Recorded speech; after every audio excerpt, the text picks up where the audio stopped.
Le marché des transferts s'anime à nouveau avec 2 transferts potentiels susceptibles de bouleverser la MLS et le football européen. Robert Lewandowski serait dans le viseur du Chicago Fire, tandis que Lisandro Martinez est de nouveau annoncé du côté de Barcelone. Avant de continuer, n'oubliez pas de liker, de vous abonner à la chaîne et d'activer les notifications pour nous aider à atteindre notre objectif de 5000 abonnés.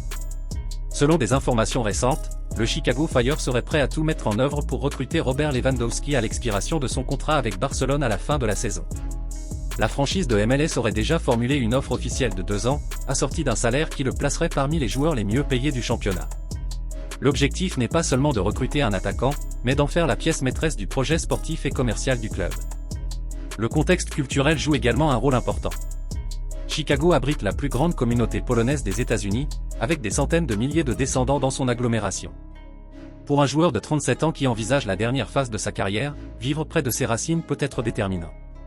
Il a même été mentionné que sa femme s'est récemment rendue dans la ville pour visiter des quartiers résidentiels. De plus, des rencontres ont eu lieu entre son agent et le propriétaire du club, confirmant le sérieux de l'intérêt manifesté. Malgré cela, Lewandowski explore d'autres options en Europe et en Arabie Saoudite, tandis que Barcelone envisage une prolongation de contrat à des conditions plus modérées.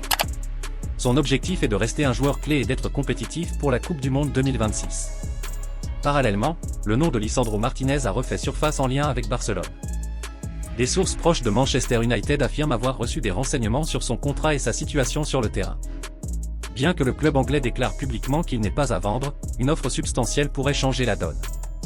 Après une longue convalescence suite à des blessures, le défenseur argentin a retrouvé sa place de titulaire et a apporté équilibre, meilleure distribution du ballon et solidité défensive. Le Barça apprécie beaucoup son profil, un défenseur gaucher, intense et doté d'une grande technique. Ils avaient déjà tenté de le recruter lorsqu'il jouait à l'Ajax, mais à l'époque, il ne disposait pas des ressources nécessaires.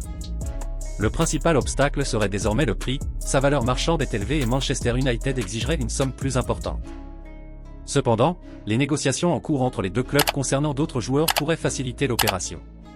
Pour l'instant, il ne s'agit que de négociations préliminaires, mais elles recèlent un réel potentiel si les conditions sportives et finales.